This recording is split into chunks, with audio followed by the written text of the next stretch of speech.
A los Efesios capítulo 2, por favor, carta a los Efesios capítulo 2.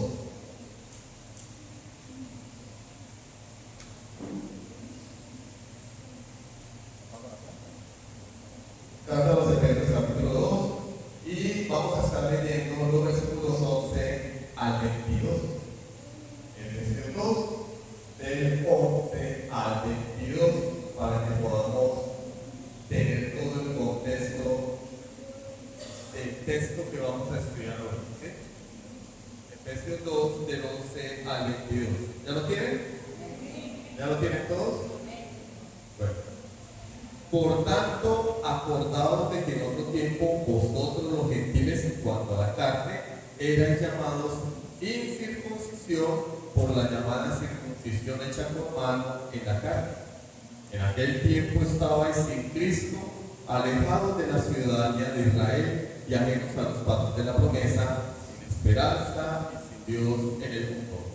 Pero ahora en Cristo Jesús, vosotros que en otro tiempo estabais lejos, habéis sido hechos cercanos por la sangre de Cristo, porque Él es nuestra paz, que de ambos pueblos hizo uno, derribando la pared intermedia de separación, aboliendo en su carne las enemistades, la ley de los mandamientos expresados en ordenanzas, para crear en sí mismo de los dos un solo y nuevo hombre, haciendo la paz, y mediante la cruz reconciliar con Dios a ambos en un solo cuerpo, matando en ella las enemistades.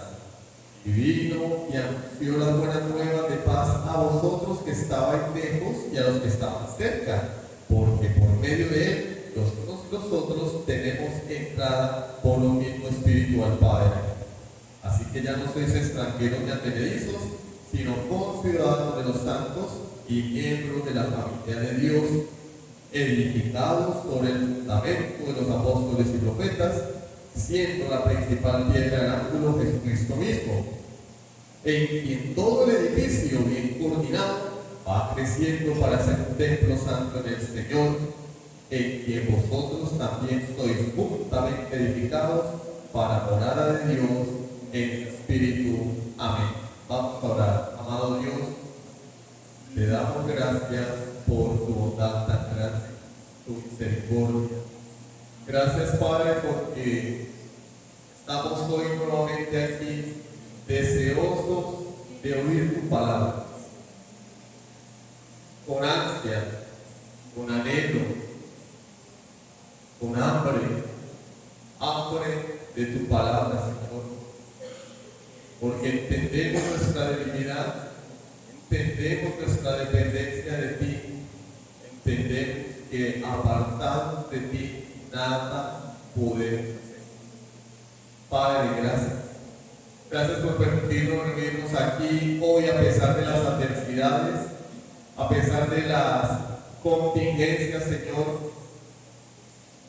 Estamos acá rindiéndote culto y ahora que vamos a abrir nuestros oídos a tu palabra, te suplico que hables a los corazones de tu pueblo. Háblanos, Señor, en esta mañana.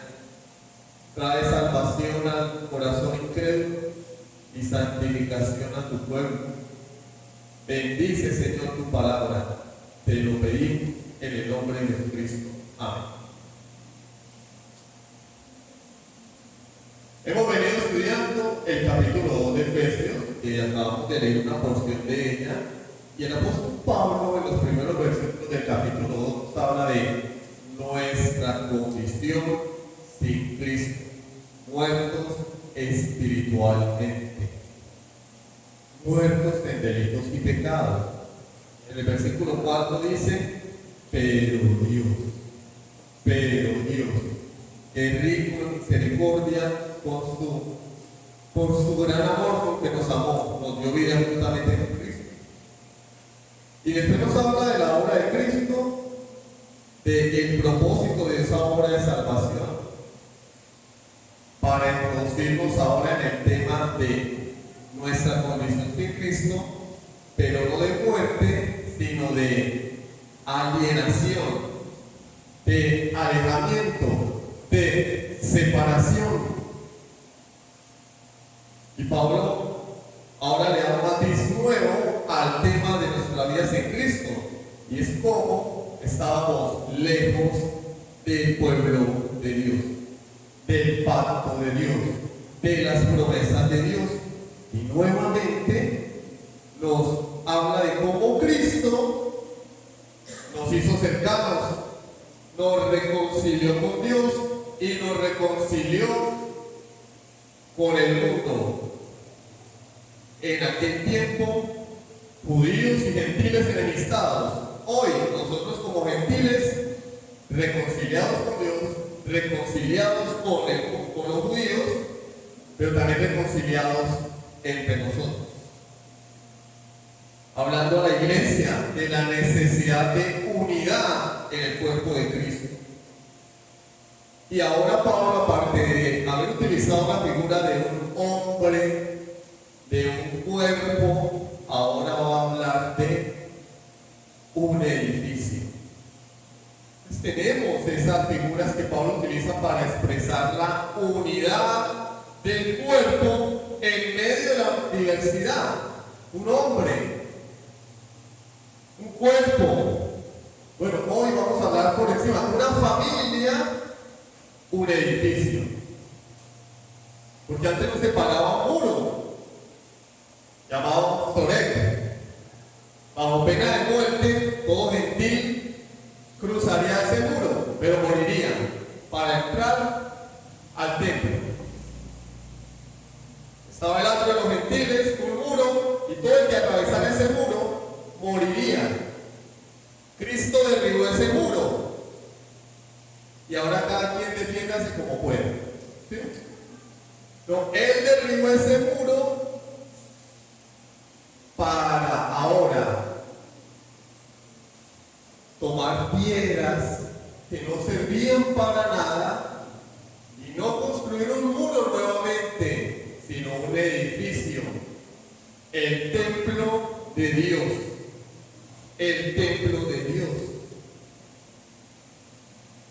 Entonces imaginémonos un muro, ahora que está un edificio, ahora que estamos en tiempos de conflictos bélicos, ¿no? Una guerra aquí, una guerra allá, un bombardeo aquí, un bombardeo allá. Un edificio es derrumbado por un bombardeo. ¿Qué queda? Escombros, ruinas. Hoy nadie recicla piedras. En el tiempo del Señor Jesús se reciclaban las piedras, se volvían a utilizar, pero hoy nadie lo hace. Esto se tira a la basura o se rellena para construir nuevamente, pero no se reutiliza para construir un edificio. Eso es basura. Eso éramos tú y yo. Eso éramos tú y yo sin Cristo. Piedras sueltas. ¿Qué es una piedra en el camino? Como dijo Vicente. Estorbo. Un estorbo, una piedra en el camino. Tropiezo, estorbo. Pero Jesús tomó esas piedras, el gran arquitecto maestro. ¿Por qué no está buscando ladrillos nuevos, bloques nuevos? Busca piedras que nos sirven para trabajar en ellas y construir su edificio, que es el templo de Dios. El Señor dice: con esto construiré mi palacio. Piedras que son basura. Efesios 2 nos enseña que Dios nos salvó para perdonarnos, pero no solamente para perdonarnos. La obra de Cristo no acaba cuando nos arrepentimos, es solo el inicio, es solo el comienzo. Lo que Jesucristo quiere es ensamblarnos en algo más grande que nosotros mismos. Hay un propósito más grande que nosotros y se llama el templo de Dios. El templo de Dios. El título de la predicación de hoy es El edificio de Dios. Vamos a ver 3 puntos. En primer lugar, un nuevo plano. En segundo lugar, un nuevo fundamento. En tercer lugar, un nuevo propósito, el templo de Dios. Y al final, unas conclusiones para nuestras vidas. ¿Listo? Comencemos por el primer punto entonces. Un nuevo plano. Versículo 19. Así que ya no sois. Antes éramos. ¿Qué éramos? ¿Qué eran los efesios para el pueblo judío? Extranjeros, advenedizos,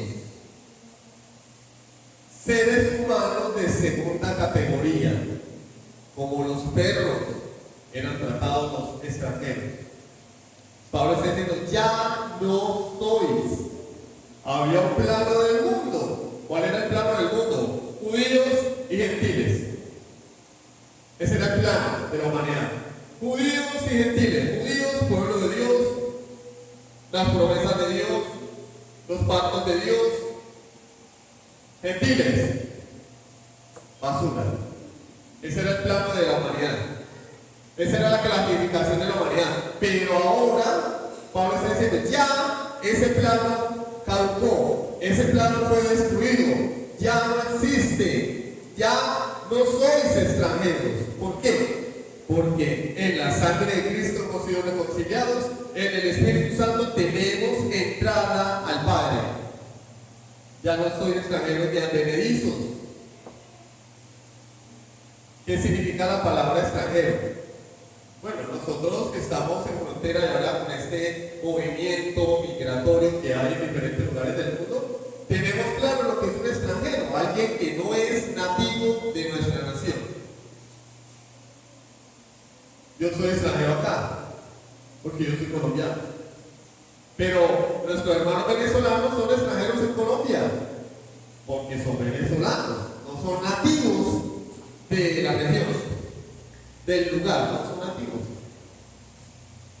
Sin embargo, aún dentro de un mismo país hay extranjeros. Los de este lado, los que estamos en la cordillera andina, en el interior se nos dice gochos. ¿Sí o no? Pero los del interior acá, ¿cómo se les dice a los del interior aquí en frontera? Zulianos, de Oriente, llaneros. Siempre va a haber clasificaciones. Eso es el extranjero. Extranjero es alguien que viene de otro lugar o está de paso. Eso era en los Efesios sin Cristo, extranjero del pueblo de Dios. Pero también hay otra palabra que Pablo utiliza, advenedizo. ¿Qué es advenedizo? Un residente temporal. Un advenedizo es una persona que está ahí temporalmente, que está de paso, que tal vez trabaja en el lugar, como muchas personas hoy están en Estados Unidos, van, trabajan un tiempo, ahorran un dinero y dicen, pero yo me voy a ir. Algunos de manera ilegal, no tienen permiso, ciudadanía, residencia, trabajan allí, pero su proyecto es regresar. Otros dicen, si me va bien me quedo. Y en el contexto del primer siglo de la iglesia, esta palabra se utilizaba para hablar de un inquilino temporal, de alguien que era inquilino. Los que tienen propiedades saben que es un inquilino. Un inquilino puede durar muchos años en una propiedad, desde que pague el arriendo y el dueño no le agarre cosas, porque luego hay dueños que le agarran cosas al inquilino y empiezan a pedirle, entonces van y le cortan el agua, van y le cortan la luz, porque están aburridos del inquilino por X o Y razón. El punto es que si se lleva bien, un inquilino puede durar años, 5 hasta 10 años en un lugar. Pero siempre va a ser inquilino, nunca va a ser el dueño, nunca va a ser tratado como el dueño del lugar, porque es solamente un inquilino. Y eso es lo que Pablo dice que eran los efesios y por ende nosotros, inquilinos. Inquilinos. Un inquilino tiene derechos, sí, pero limitados.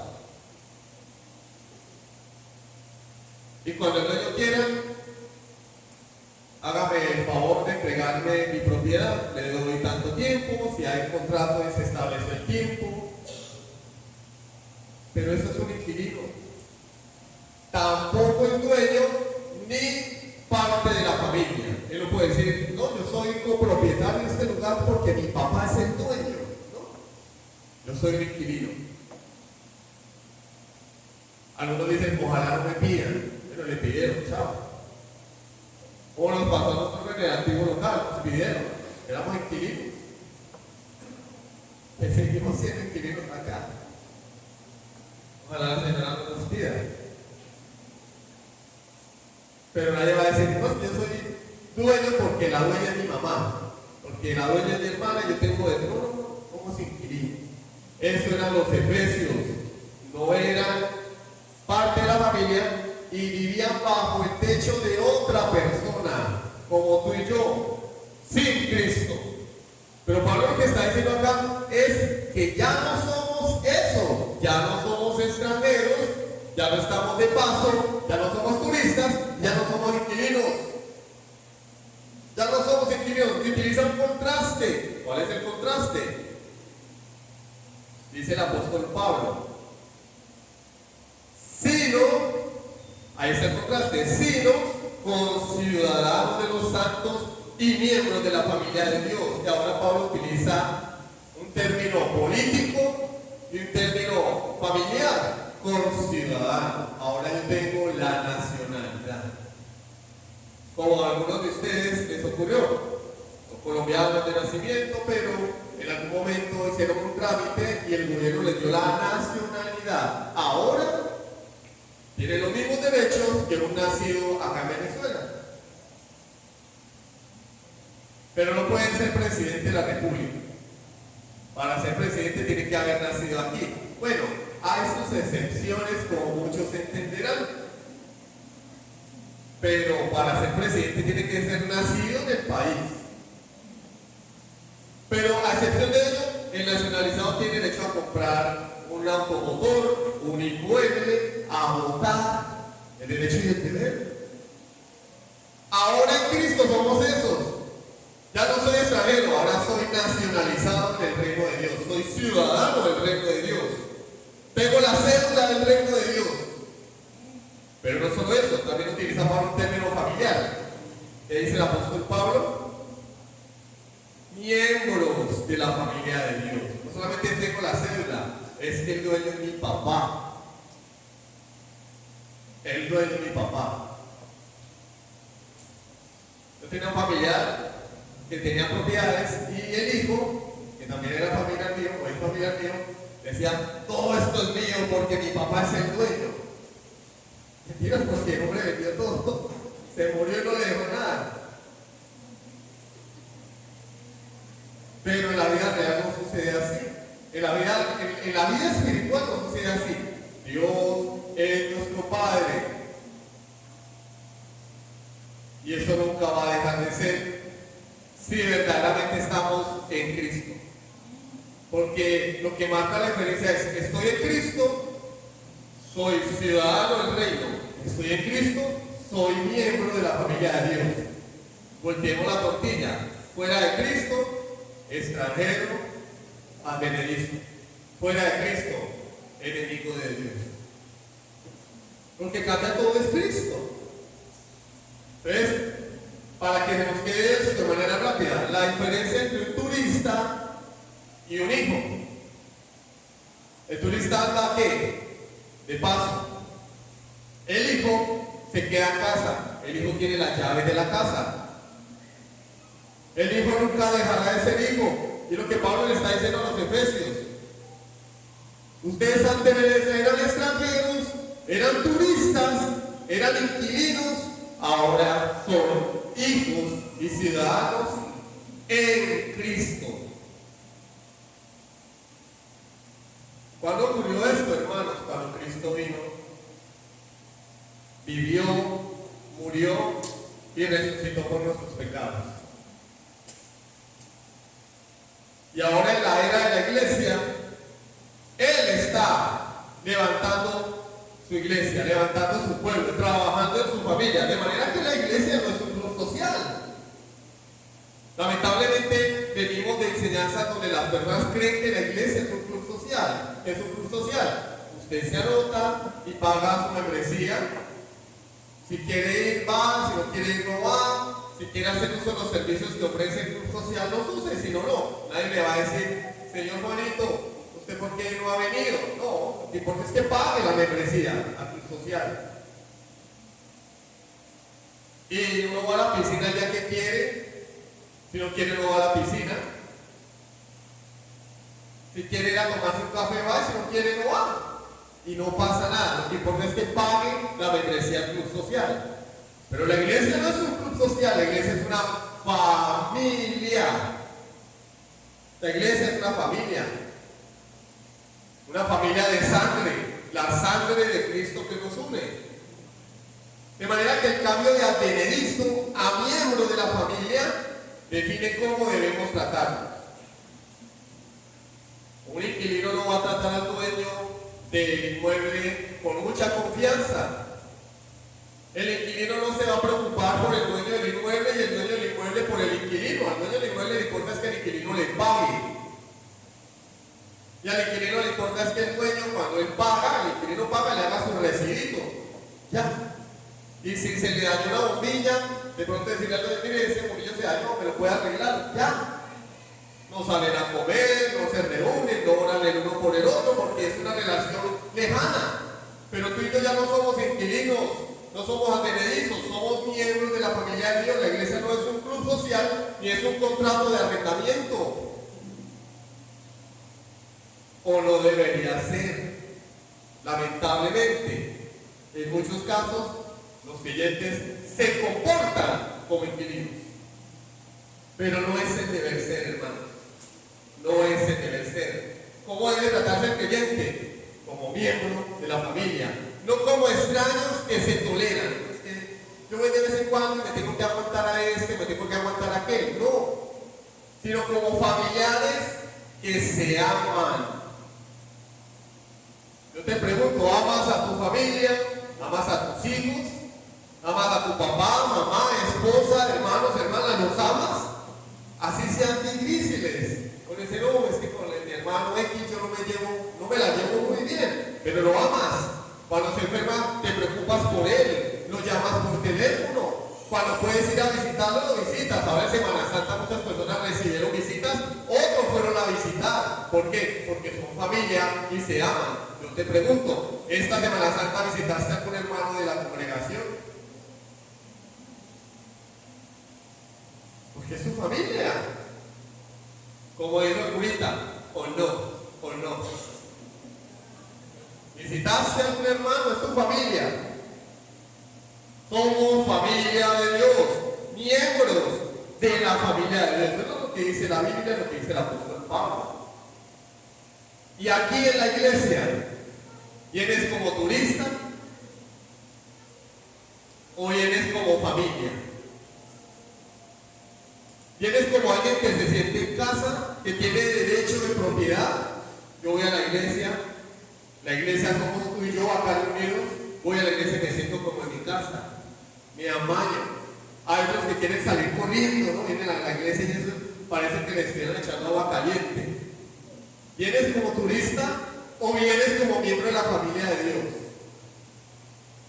Porque si estás en Cristo, esta es tu casa. Esta es tu casa, si estás en Cristo. Porque es tu familia. Deja de vivir con mentalidad de turista o de inquilino. Si estás en Cristo, esta es tu casa. Tus hermanos, tu familia. Tener el diseño de una familia es muy bonito. Tener el plano, los detalles de una familia es muy bonito. Pero una familia necesita un fundamento. Un edificio necesita un fundamento. Vamos a ver ahora la base sobre la cual se sostiene nuestra familia. Segundo punto, un nuevo fundamento, versículo 20. Dice el apóstol Pablo, miembros de la familia de Dios, edificados sobre el fundamento de los apóstoles y profetas. Edificados sobre el fundamento de los apóstoles y profetas. ¿Cuál es el fundamento de los apóstoles y profetas? Entonces hemos escuchado muchísimo decir, Cristo es la piedra angular y los apóstoles son el fundamento. Es una lectura equivocada. Los apóstoles no son el fundamento, los profetas no son el fundamento. No es lo que Pablo está diciendo. Pablo dice, el fundamento de los apóstoles y profetas. Quiere decir que los apóstoles y profetas tienen un fundamento, no que ellos son el fundamento. ¿Qué es lo que Pablo quiere decir allí? El fundamento de los apóstoles y profetas es la doctrina que ellos enseñaron basada en Jesucristo. La doctrina de Cristo que los apóstoles y profetas enseñaron. De la misma manera que Jesús le dice a Pedro, yo te digo que tú eres Pedro y sobre esta roca edificaré mi iglesia, y el catolicismo romano dice, la roca es Pedro. No, la roca es la confesión de Pedro. Tú eres el Cristo, el Hijo del Dios viviente. Igual acá, ¿cuál es la roca? ¿Los apóstoles? No. La declaración de los apóstoles, lo que enseñaron los apóstoles, lo que Dios les reveló a los apóstoles, la doctrina de los apóstoles. ¿Qué dice Hechos 2:42? Después de que Pedro da su primer sermón y se convierte en 3,000 personas, dice que perseveraban unánimes en la doctrina de los apóstoles, en el partimiento del pan, en la comunión unos con otros, en las oraciones. Pero en primer lugar dice perseveraban en la doctrina de los apóstoles. Eso es lo que Pablo quiere decir. El fundamento es la doctrina de los apóstoles sobre la cual Cristo edifica su pueblo. Porque es que acá no venimos a hablar de Pablo, de Juan, de Jacobo, de Santiago, de Mateo. No, venimos a hablar de Cristo, lo que ellos enseñaron de Cristo. Ese es el fundamento, esa es la autoridad. De manera que esto es la autoridad. Este es el fundamento sobre el cual Dios edifica su pueblo. Edificados, dice, sobre el fundamento de los apóstoles y profetas. Pero ¿qué más dice? Siendo la principal piedra del ángulo Jesucristo mismo. ¿Qué había antes? Un muro que dividía al mundo, judíos y gentiles. El Soret, en el templo, los gentiles no pasan del muro. Si pasan del muro, pena de muerte, porque eran extranjeros. Jesús derribó ese muro y ahora le está levantando un edificio. Él es el fundamento, la enseñanza que nos dejó a través de sus apóstoles y profetas. Pero además, Él es la piedra angular. ¿Qué es la piedra angular? Hoy no usamos eso, hoy no se usa eso, por lo menos acá. Como ustedes entenderán, hay casas hondureñas donde las paredes están torcidas, porque a maestro le falló la plomada, que era la pared torcida, o por X o Y razones. Pero en aquella época los edificios se construían con un modelo, y el modelo era la piedra angular. Se ponía en una esquina la piedra angular grande, robusta, y comenzaba a ponerse una pared hacia un lado y la otra en un ángulo de 90 grados en él, y la piedra angular estaba en la esquina y comenzaba a ponerse cada hilera de piedras en función de la piedra angular, de manera que la que dictaba los parámetros de la construcción de ahí hacia arriba era la piedra angular. Si la piedra angular, el edificio quedaba mal, se cae el edificio, quedan las paredes torcidas. La Biblia dice que Jesús es nuestra piedra angular. Es la piedra que permite que la estructura tenga cohesión. Como cuando alguien está aprendiendo construcción, y los hermanos que saben de construcción acá ¿Y ellos qué hacen? Le ponen al aprendiz una hilera de ladrillos también. Dice, mire, así tiene que quedar. Pero vemos videos donde no sucede eso. Así tiene que quedar, mira, así como Jesús es la piedra angular, hermanos. Si la piedra angular, judíos y gentiles, estaríamos separados todavía. Pero Jesús es esa piedra que une esas dos paredes, judíos y gentiles, unidos, siendo parte del mismo edificio. No separados, unidos por la piedra angular. Pero no solamente une judíos y gentiles, une todas las culturas en torno a Cristo, todas las familias, todos los estratos sociales, todas las razas, los sexos, hombre, mujer, sin distinción. Él ha unido al mundo, porque Jesús es el único que puede hacer que lo diferente encaje. No hay nadie más. Él es la piedra angular. Es la piedra que une lo que parece imposible de unir. Dos pueblos que se aborrecían, Él los unió, los reconcilió, se aborrecían hasta la muerte. Sin embargo, Él unió esos dos pueblos. Si Él unió esos dos pueblos, hoy Él puede unirte a ti y a tu prójimo. Ese prójimo insoportable o ese hermano de la iglesia que no me cae bien.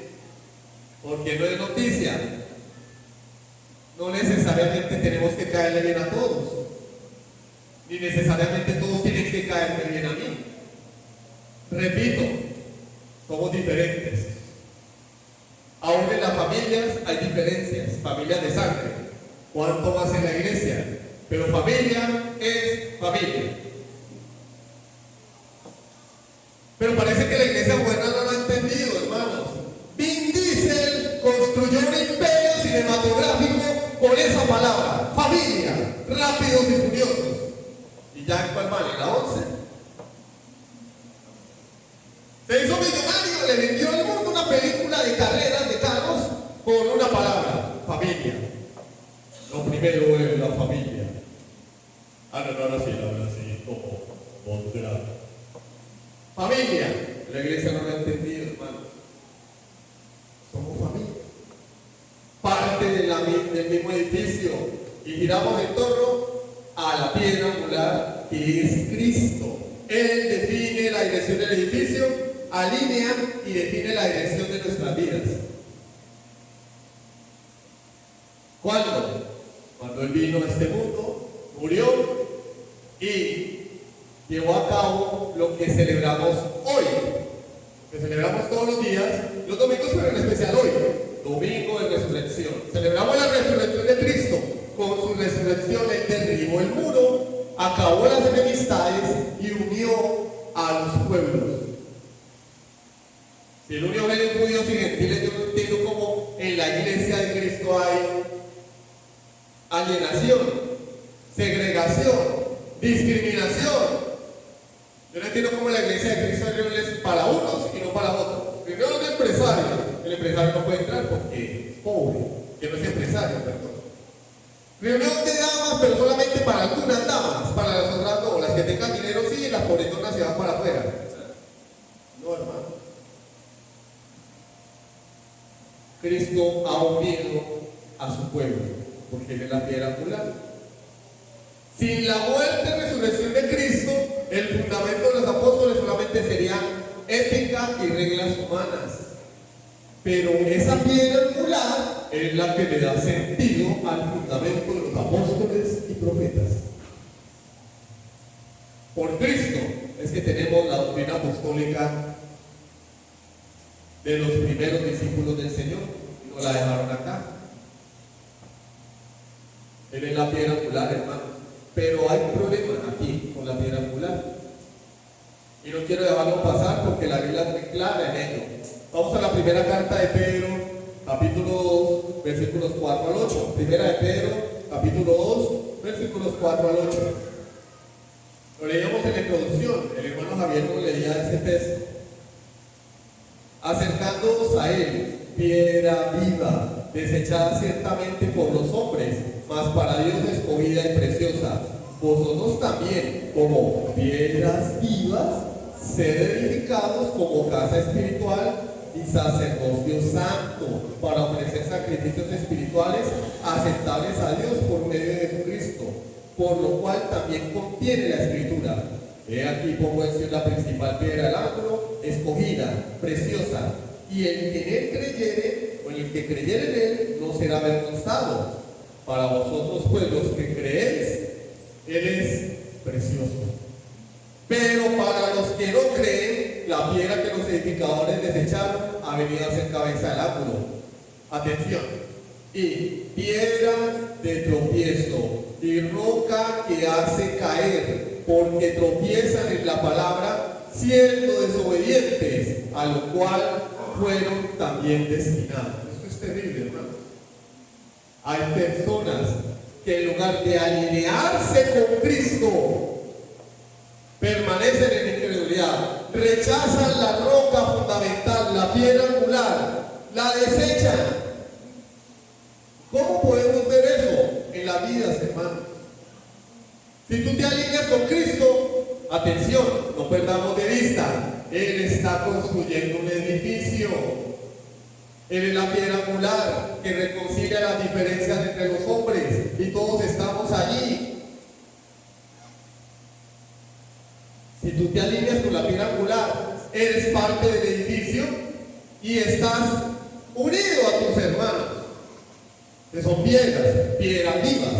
Pero si tú no te alineas con Cristo, vives en incredulidad. El apóstol Pedro, inspirado por el Espíritu Santo, dice que no va a ser la piedra que va a trazar el destino y el rumbo de tu vida. Va a ser piedra de tropiezo. Esto es terrible, hermanos. Esto es un llamado de atención para aquellas personas que ven la iglesia y tienen una eclesiología deformada, proveniente del mismo infierno. Una eclesiología donde percibimos que la iglesia es un club social para venir cuando yo quiera. Pastor, no pude venir al culto. ¿Por qué? Porque estaba de paseo, es Semana Santa. Pastor, pues, lo que pasa es que yo como voy de vez en cuando no me sé el nombre de mis hermanos. En serio. El Señor nos está diciendo, hermanos, la iglesia no es un club social. La iglesia no es un lugar donde vienes el domingo, tiras un billete en el cofre de las ofrendas, te vas y si te vino me acuerdo. La iglesia no es un lugar donde haya grupos separados.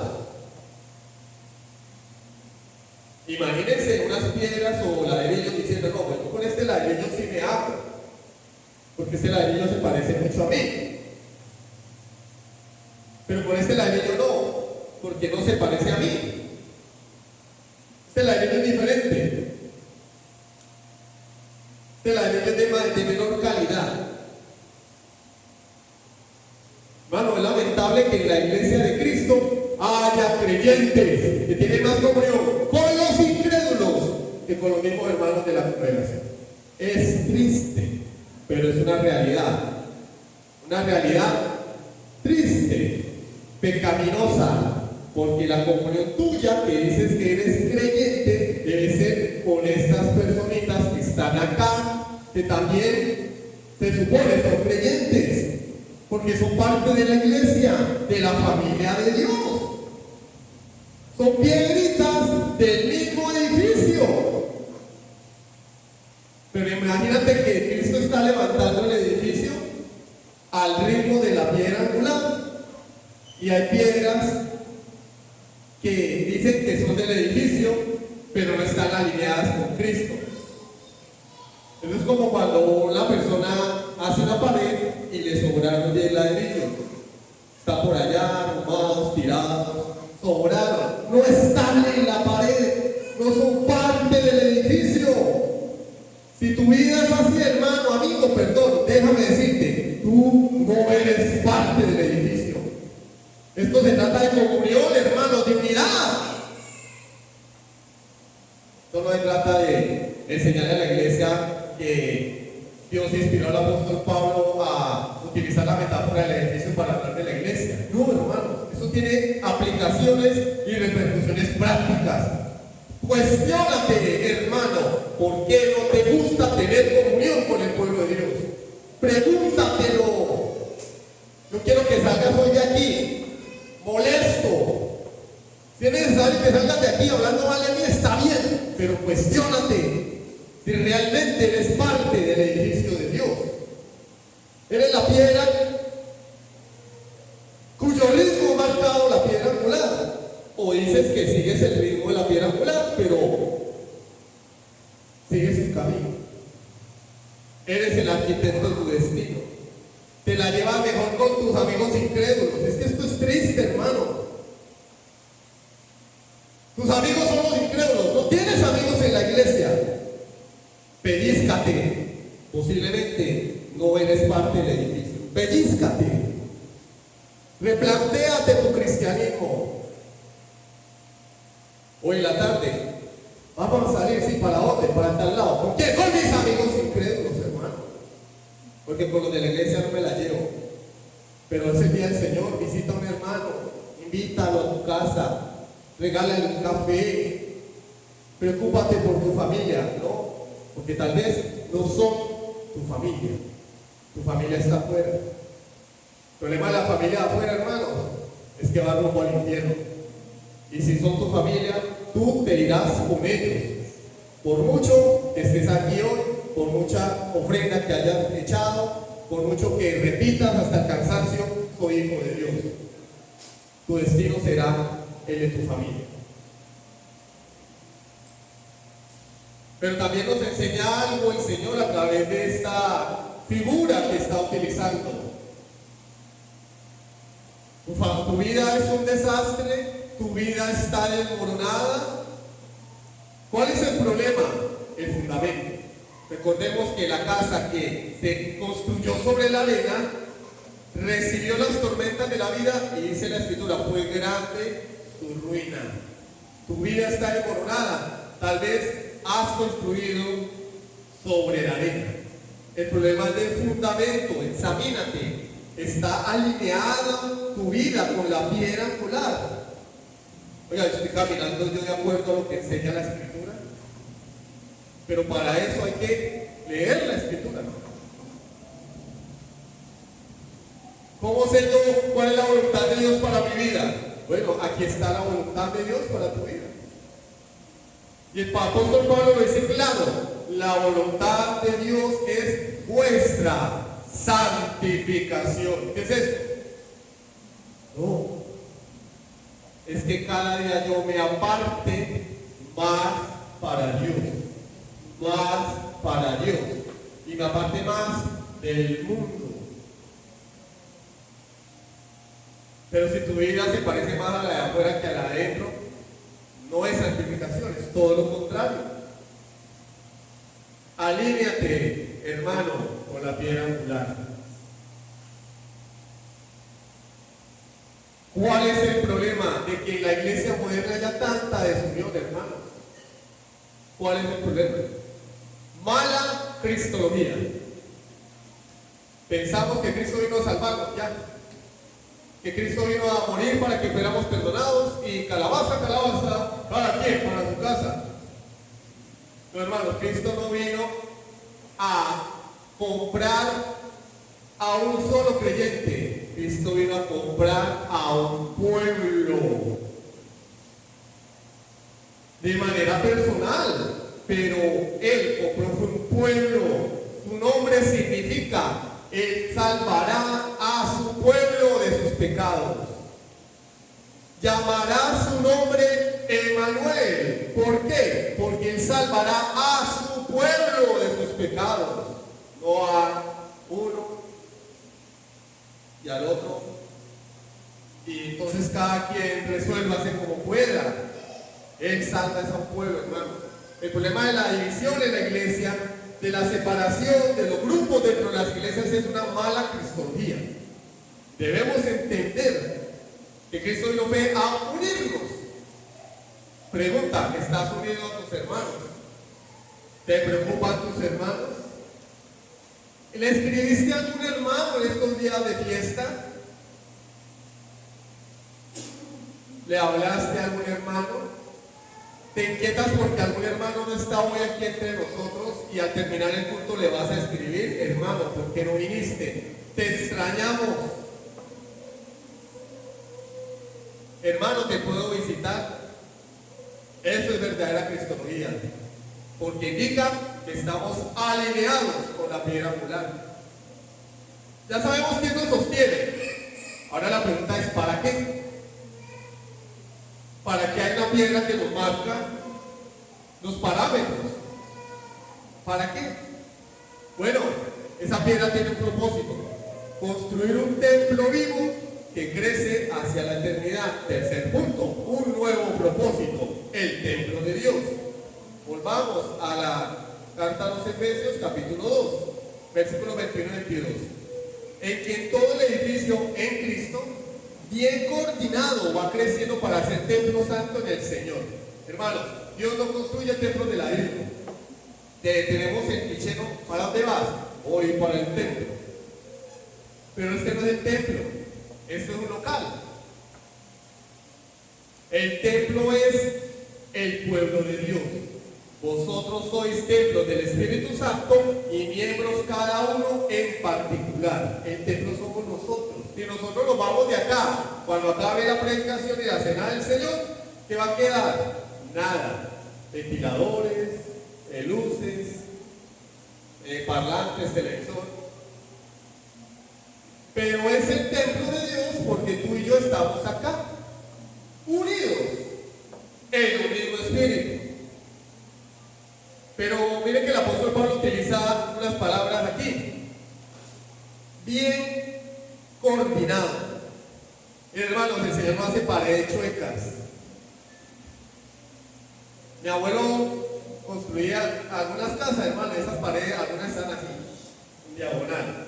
Fui una vez a la casa de un amigo, le pedí el baño prestado y me tocó sentarme de lado porque la puerta pegaba con el inodoro, porque las paredes estaban torcidas. A eso no le quedan las paredes torcidas, hermano. La Biblia dice que el edificio está bien coordinado. En aquella época no existía el cemento. Hoy utilizamos cemento para construir, para unir los ladrillos o los bloques. En aquella época era a presión. Vean las construcciones de la antigüedad. Era ladrillo unido con ladrillo, piedra con piedra. De manera que, dice la palabra de Dios, el edificio está bien coordinado y va creciendo para ser un templo santo en el Señor. ¿A ustedes han visto alguna vez un ladrillo arreglándose a sí mismo? Cuando el maestro de construcción se le acabó el espacio, agarra un ladrillo, le da con el balustre, ¡tac!, lo parte en la mitad y pone medio ladrillo. ¿Se han visto? Medio ladrillo. Porque no hay espacio para más, pero hay que rellenar el espacio. El maestro llega, ¡tac!, no tiene una práctica para apartar. No es una cosa que uno le da y parte todo el ladrillo, ¿cierto? No hay pan, le quedó por la mitad. Y pum, pone el ladrillo. Las piedras de las que habla el apóstol Pablo no se tallan ellas mismas. Hay algunas personas dentro de la iglesia que dicen: no, es que yo sigo mi propio camino, yo me guío, yo soy mis parámetros, yo veré qué hago en mi vida. No, las piedras no se tallan ellas mismas, hermano. Lo que te está implicando acá, Pablo, es que hay un arquitecto, un maestro, que es el que le da figura a las piedras para que encajen ellas mismas a presión. ¿Y qué es ese tallar las piedras, hermanos? El otro hermano, el pastor, los problemas, las dificultades, las enfermedades. Es ese el tallar de Cristo. Cristo nos está tallando, hermano. Pero si las piedras hablaran, no le preguntaría una explicación de esas. Hola, piedrita, ¿cómo te sientes? Aquí bien más apretado, hermano. Llevo 100 años aquí apretado. Lo que indica que no es fácil, hermanos. No es fácil ser miembro del cuerpo, no es fácil ser piedra del edificio. Vamos a ser tallados por el maestro. Y nos va a incomodar y nos va a gustar. A nadie le gusta oír un sermón que no es motivacional. Pero a mí me gustan los sermones motivacionales. Bueno, hay muchos motivadores personales afuera, no hablan de Cristo, no necesariamente. Pero acá venimos a hablar de Cristo, de su obra, de dónde nos sacó, dónde estamos y hacia dónde vamos. Eso no es fácil. Tener una persona señalando nuestro pecado, tener hermanos pendientes de nosotros, tener una iglesia que nos cobija, pero cuando caemos, una iglesia que nos disciplina. Ese es el tallar de Dios. ¿Para qué? Para que caemos. Porque nos dice a la última hora, tú no eres lo que Dios quiere. Algunas personas dicen, es que yo soy así. Sí, eres así, pero no es lo que debes ser. Tú debes ser como Cristo, porque Él es la piedra angular. Él es el modelo a seguir. ¿Cuál es la meta, hermanos? Una religión, que la iglesia bautista reformada sea la iglesia más famosa de Ureña, de la frontera, y que toda la gente se venga para acá y vamos a llenar el cofre de diezmos y ofrendas. No, hermano, ser una iglesia de renombre tampoco. Esa no es la meta. Que todos los que están aquí se conviertan a Cristo para que el pastor esté contento. Esa no es la meta. Pablo nos dice cuál es la meta. Va creciendo, el edificio va creciendo bien combinado para ser un templo santo en el Señor. Esa es la meta, santo en el Señor, en esta vida, pero también en el futuro, en que vosotros también, los efesios, sois juntamente edificados para morada de Dios en el Espíritu. Para morada de Dios en el Espíritu. ¿Cuál es la meta, hermanos? Que Dios more en medio de su pueblo. Esa es la meta. Ese es el fin supremo. Acá no venimos a tener a nadie contento, hermanos. Pero dicen, no me gustó, me voy. Excelente, hermanos. Cada quien debe estar en su lugar. Cada quien debe estar en el lugar donde quiere estar. La meta de la iglesia no es esa, darle gusto a las personas. La meta de la iglesia es esta, que Dios esté en medio de nosotros, porque somos el templo de Dios. Pero ¿cómo demostramos que aquí está Dios? Juan 13:35. En esto conocerán todos que sois mis discípulos, en que os améis los unos a los otros. Esto es cuestión de amor, hermanos. Esto es cuestión de que acabó el culto y cada quien se fue para su casa a hacer sus quehaceres, a lavar ropa, a hacer el almuerzo, a pasear, a continuar trabajando. Y si no me acuerdo, nos vemos el otro domingo, hermano. Dios lo bendiga. Amor, amor, amor. Mira, a Cristo no le importa tu conocimiento teológico, tus títulos, tu dinero, tus propiedades. ¿Ustedes creen que a Dios le importa eso? Tu color de piel, tu capacidad intelectual y cognitiva. ¿A dónde fuiste a pasear en Semana Santa, hermano? A Dios no le importa eso. A Dios no le importa eso. Lo que va a evidenciar quién realmente es y quién no es amor los unos para con los otros. No, yo soy discípulo de Cristo, ¿sí? ¿Por qué? No, porque yo he estudiado mucho la doctrina reformada. Yo me la sé de la A a la Z. No, yo soy hijo de Dios, sí, claro, no, porque yo era pastor, o era líder, o yo era esto, ya era lo otro. No, yo soy discípulo de Dios, ¿por qué no? Porque yo siembro en la iglesia, yo doy mucho dinero para la iglesia. Pero hermano, ¿quieres saber si eres discípulo de Cristo? Evalúa tu relación con tus hermanos. Ese es el termómetro, ese es el baremo, esa es la medida. ¿Cómo estás con tus hermanos? Lo que pasa es que yo soy asocial, no, será antisocial. Es que a mí me han hecho mucho daño. Bueno, y he levantado paredes para que nadie me lastime. Cristo derribó las paredes, hermano. Derriba tus muros. Derriba tus muros.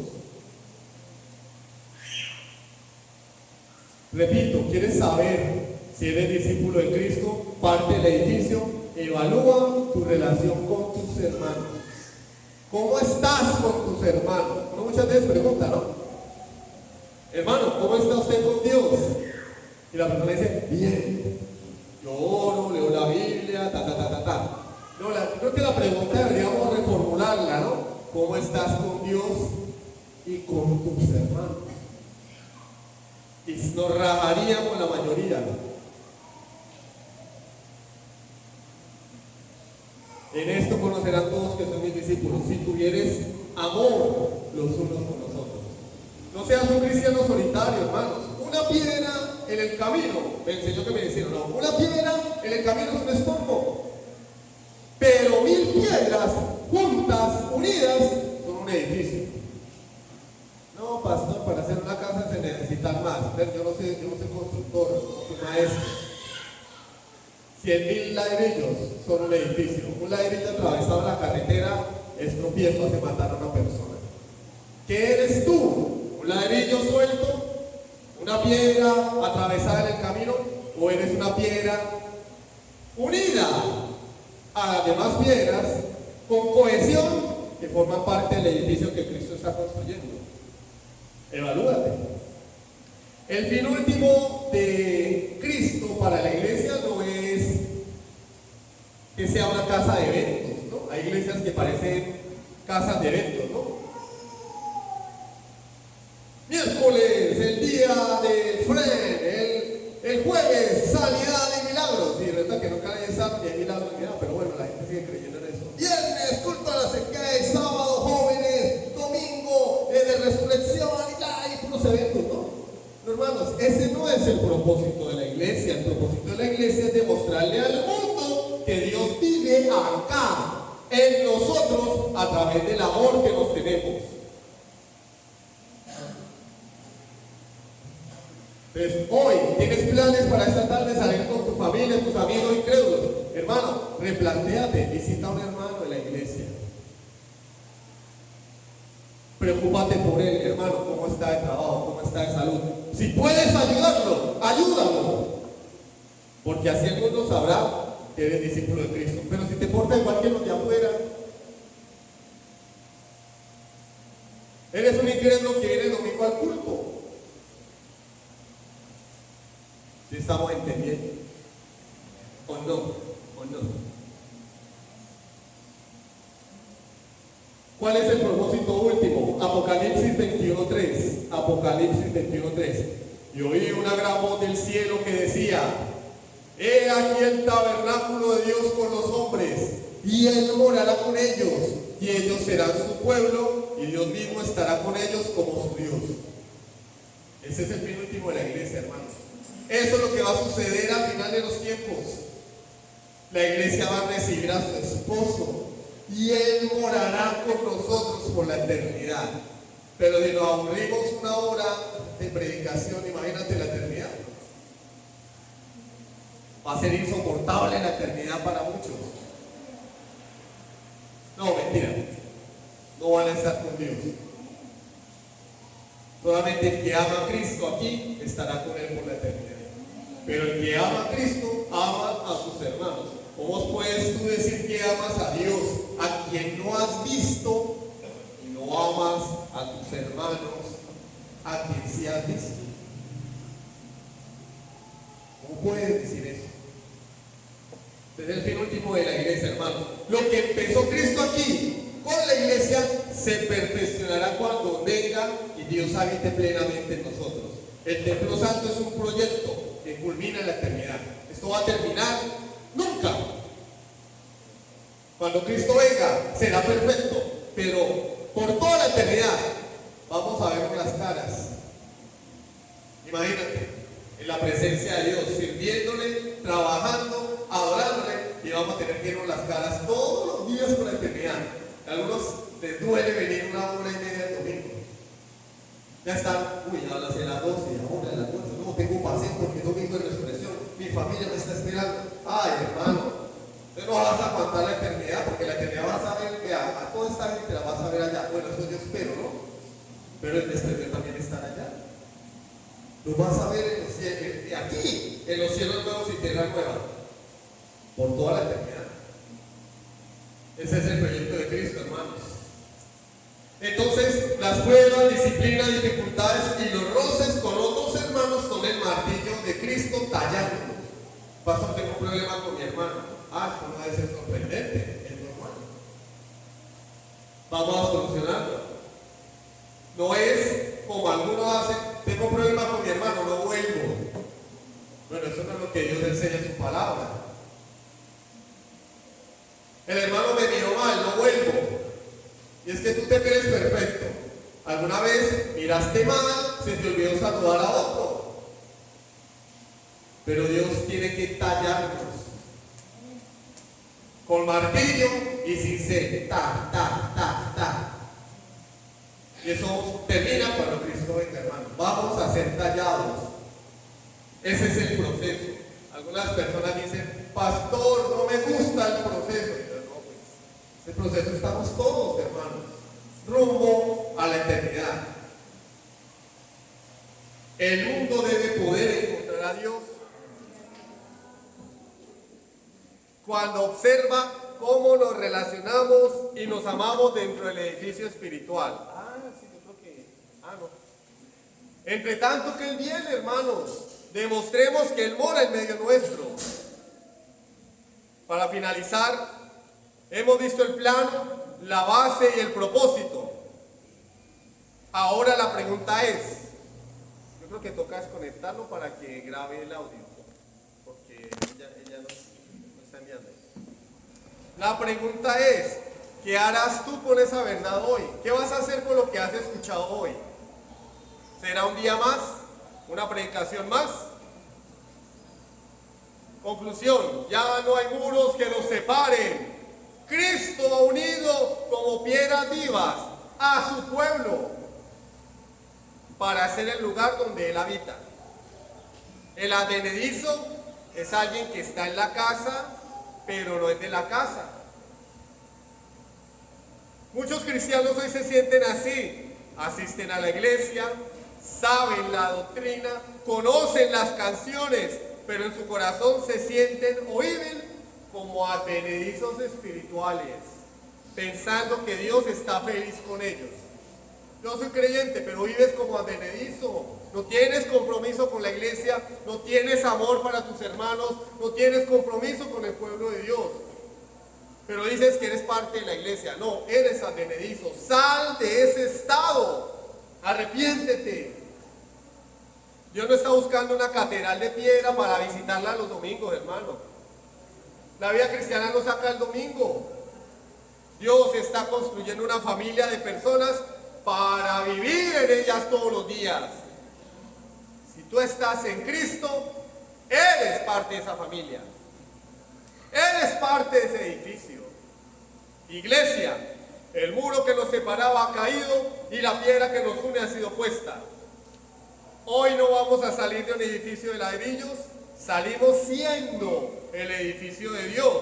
Una familia con un nuevo plano, una nueva base, un nuevo propósito, una base inamovible y el destino glorioso de ser por toda la eternidad el lugar donde Dios habita. Amén. Vamos a orar. Padre Celestial, te damos gracias por tu palabra, gracias porque